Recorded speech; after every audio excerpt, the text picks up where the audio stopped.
You might not have heard of this one. There is actually a carbon XPRIZE challenge, and it pits companies against each other to see who can come up with the best technology to find a positive, valuable use for carbon dioxide. The idea is reducing emissions to help the climate should be good business. Now, over the coming weeks, we're going to talk to the Canadian companies that are finalists in this race. 3 Canadian companies have been named as finalists, and there's a $20 million prize at the end. Right, we're going to start with Pond Technologies. It's working on recycling carbon with algae. We are joined by Steve Martin, CEO and Chief Scientist at Pond Technologies. It's great to see you. Well, thanks very much for having me. And just to be brutally simplistic here, you're basically taking industrial gases, including CO2, and putting them through vast vats of algae and turning the gases into algae. Pretty much that's what we're doing. It's sort of like the nasty stuff you find in your swimming pool. We're finding a good use for it. So pond scum can be useful. Pond scum is useful. It's basically the bottom of the food chain, and it consumes carbon dioxide with a light-triggered reaction to make the nasty stuff into something that's very useful for everybody. And the idea, well, you've 2 kind of streams here. One is that this algae itself, once it takes in the gases, will become a fuel. The algae can be used as a fuel. It mitigates the carbon emissions, but there's also a whole other use for algae and nutraceuticals and all sorts of essential components that are required for salmon fish farming, for agriculture, for soil amendment. But I think I've been looking at your website. You say that the algae used for food, it wouldn't be made from waste gases. No, it wouldn't be, but the technology, the platform technology that we've developed is identical, irrespective of which way you go. So you've teamed up already with Canadian Natural on a pilot plant at their big Horizon oil sands facility, and also with St.MARYS cement, because cement is a terrible emitter of carbon dioxide. No, that's right. We also have a program that we've done with U.S. Steel Canada. And as a matter of fact, on November 3rd, we have a launch event for our project that we were doing earlier with the ACC, the Algae Carbon Conversion Program, that included St.MARYS Cement, Canadian Natural, and the National Research Council.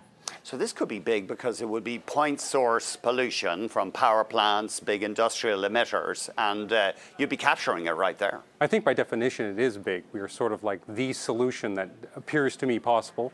We're an end-of-pipe solution. We don't impact the host plant in any way, and we provide a method for Canada to meet its carbon emissions reductions under, for example, the Paris Accords.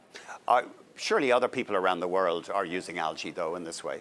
There are people who are attempting it. We think we're the furthest ahead, and we're very proud of our performance in the Carbon XPRIZE, being one of those few selected to make it to the next round. It's a real validation of what we're doing. So I would say that there are a number of solutions. There's probably a very big ecosystem of people that can impact carbon emissions. We think we're at the lead of the algae.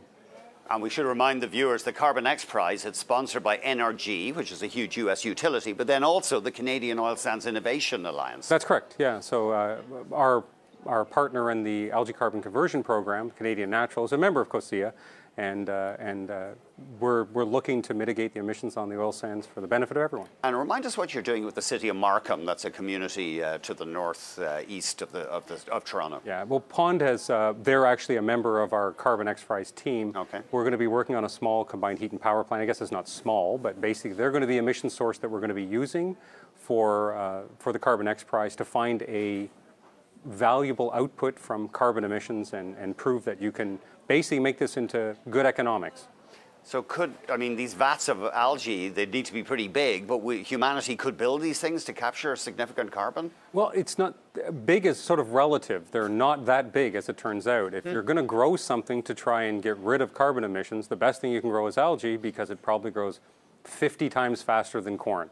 So you get multiple generations of this product per day, and each one of those gets its carbon emissions from the smokestack. So it's a very positive way to use the emissions from the host plant and produce a product that has value to others. But in terms of kingdoms of life, algae is neither a plant or an animal? It's really complicated. It's better to ask a biologist. It's sort of a plant, sort of an animal. It will actually photosynthesize, which is what we're doing when we use to mitigate the carbon emissions, but it will also eat other organisms as well, or eat sugars. So they call it a so-called mixotropic organism.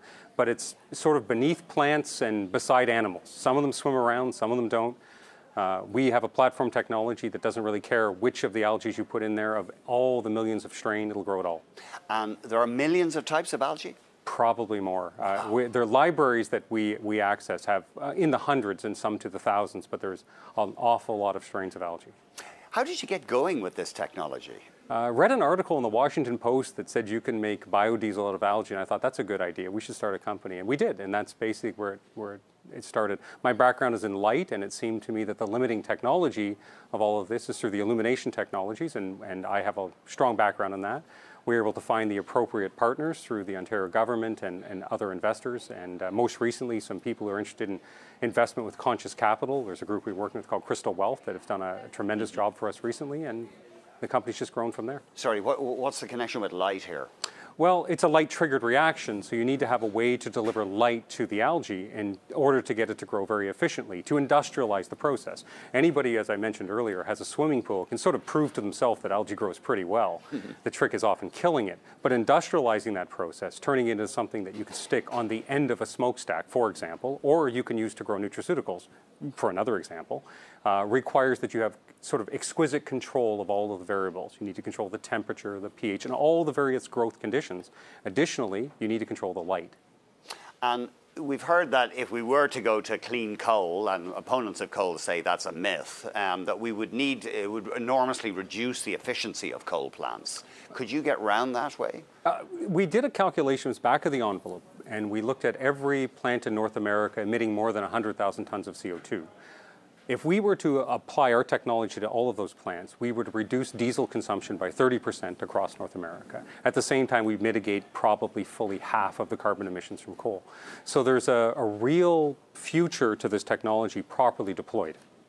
So never mind the hydrogen age, maybe we're going into the algae age. Algae can be used to grow hydrogen. You can, there are algae that will emit hydrogen directly. And they would take maybe industrial gases and produce hydrogen. You can do that. Okay, well, we found out more about hydrogen, and it's a fascinating story. Thanks very much. Thanks very much.